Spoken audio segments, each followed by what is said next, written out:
Anyways, I'm listening to the Lil Pump D Rose song is in my head.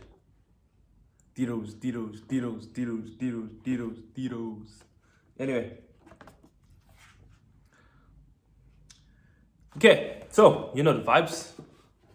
48 Laws of Power, Law 2, second video. Okay, you know what? You know, I should swap my camera this side because like I should turn it. Anyways, a friend sent me a message.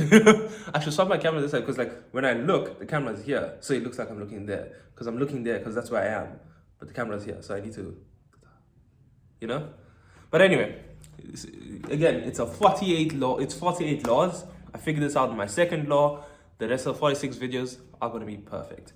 So, well, not perfect. Well, as perfect as can be. Yeah, we make adjustments along the way. 48 Laws of Power. As you know, this is a law, basically, this is a book basically defining like some social engineering tactics that you can use to achieve desired outcomes in every situation, or to be a much better person version of yourself, etc, etc. You can use the book, and you can use any book how you want. It's according to your interpretation, or like what you're trying to achieve in the book. Like what I'm trying to achieve in the book is going to be very much different than why you would pick up the book. So law number two, I've read it. Never put too much trust in friends and learn how to use enemies.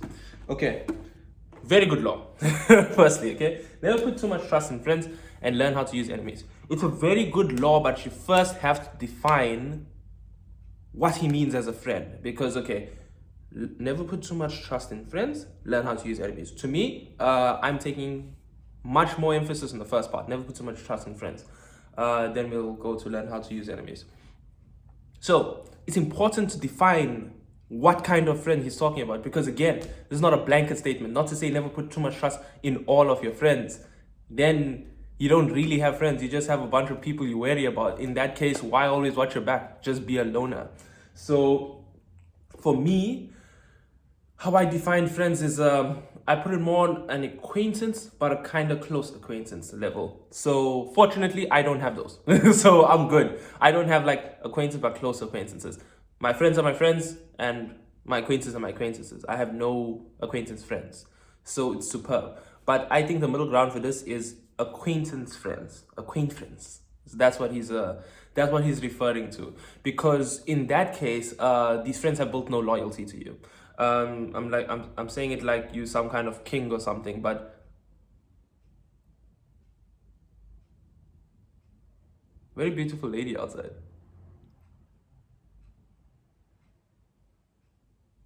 Let's not be a creeper. But you see, okay, now when we come to that, it's shocking, okay? It's confusing, because when you look at people, because it's not like you're stalking, it's not like you're looking at them, it's not like you're watching them eerily or something like that. Like, what happens if you see a good looking, because like I feel now with 2021 and 2020 we cancel culture and such, even looking at a person for too long is considered you being a utter, she looks really good. Like, I don't want to be creep about it, like, but like when you see something looking good, like I'm pretty sure when people see me looking good at the mall as well, they look, you can see, because I joke not. I had this happen to me.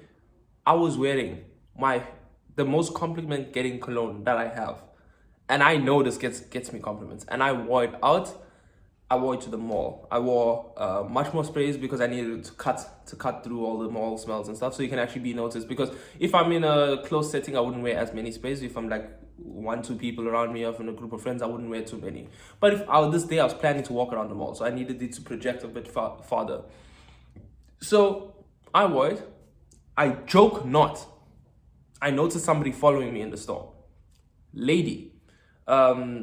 Unfortunately, nothing that's of my age or taste or liking or whatever, but that's all our personal preferences. She followed me to get whiffs of the cologne, and afterwards, like, I noticed, but I was like, maybe, maybe we're just going the same like aisle in the shop or something. Then she tapped me on the shoulder.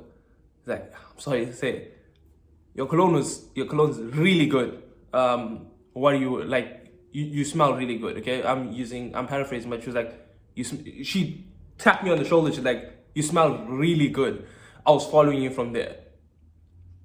I didn't find that creepy, because it's not creepy. Like, but like, like I think we blur. So we want to create so many problems, and we blur so many lines when it comes to that. It gets to a kind of stage where I don't know, man. It's not creepy to look at somebody that you find attractive. It's creepy when you stalk them for 1 hour and they have no idea or something like that. But if like the lady is walking past there and you're like, it's not creepy. So, but that's my in accordance to me. As long as you don't freak her out, as long as you're not being creepy about it, I guess you could do it and be creepy, and you could do it and not be creepy. So let me not chew on camera. But anyway, you know what I'm saying.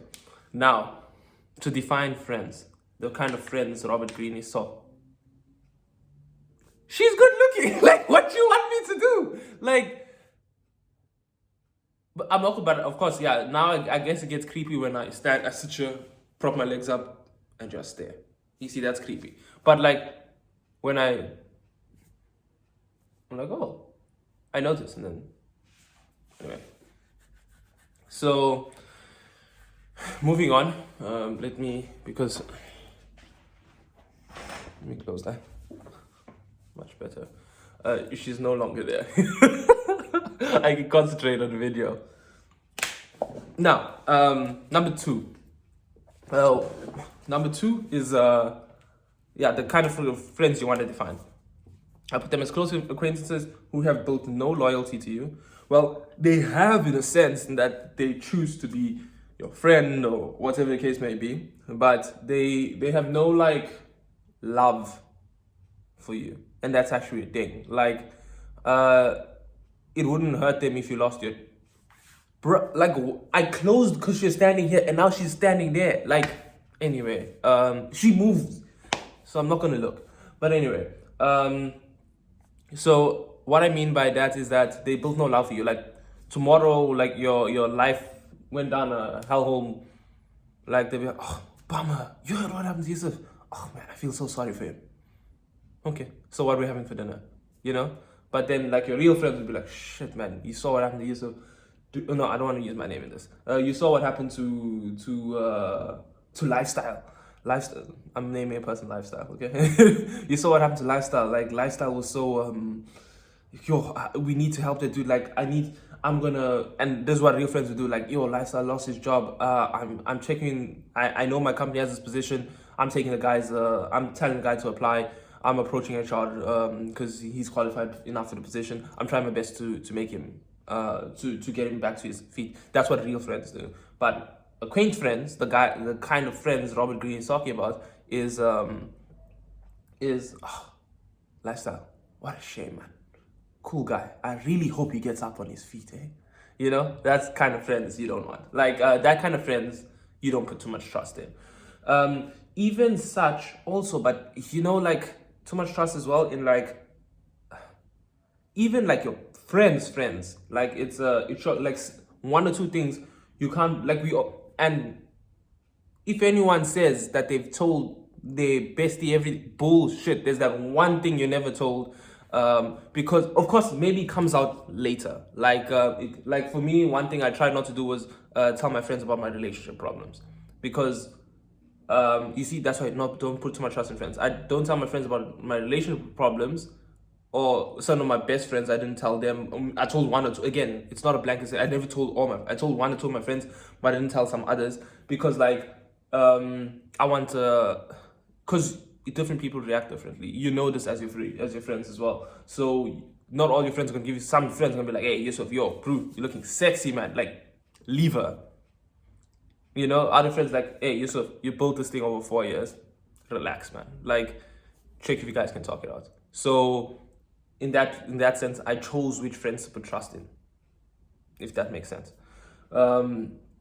So yeah, by the way, if any of my friends are watching this, if you knew about my relationship problems, like, if so you know it's you. You knew already. These are for friends that that you might like not too close, but all you guys knew. Don't stress. All you guys knew. I told you guys early on, so that's fine.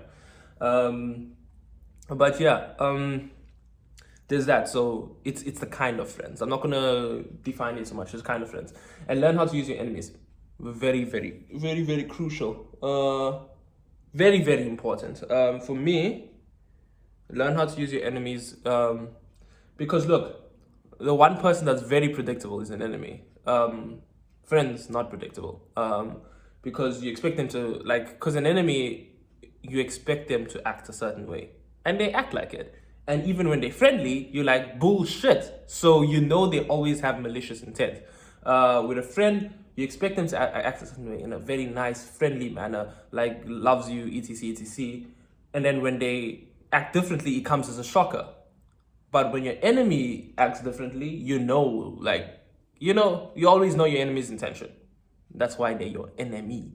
But anyway, speaking on that point, you must learn how to use your enemies, because how I would suggest is, look, when your enemies, in certain scenarios, let me try and paint a scenario where using an enemy would be good. I don't know, because when you know somebody's reaction, and there's something in your life you want to achieve, and you want to get a certain reaction from somebody, then in that sense you can use your enemy. For example, let's say when would be a good time to use your enemy? I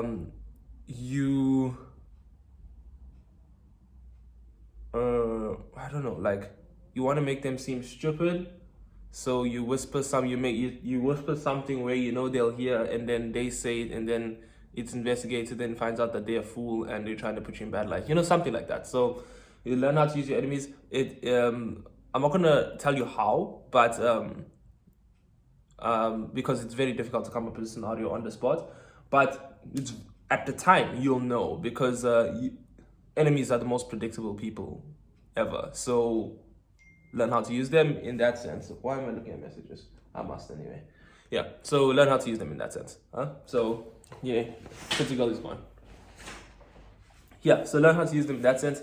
Use their predictability to achieve whatever. But again, with the laws, don't go out looking to act every day. How can I use my enemy better? Bullshit. It's situational based. In a situation where your enemy is involved and stuff it's situation based. You don't go out every day and say, how can I use my enemies to my advantage? Chillax, Joker. Just find a way. But when it's time, the time presents itself, when there's something going on and your enemy's involved, then you can, of course, just keep in the back of your mind. And again, I'm trying to say, don't tackle every opportunity to do it. Situational based. But yeah, learn how to use your enemies. Don't put too much trust in friends. Vitally important. Again, what I said is not the be all end all. Interpret this in whatever manner you wish to interpret it in. Okay, cool beans. I must go now. I am going to meet a friend for lunch, and I've got board games at 5 o'clock, which I've just been invited to. So, goodbye.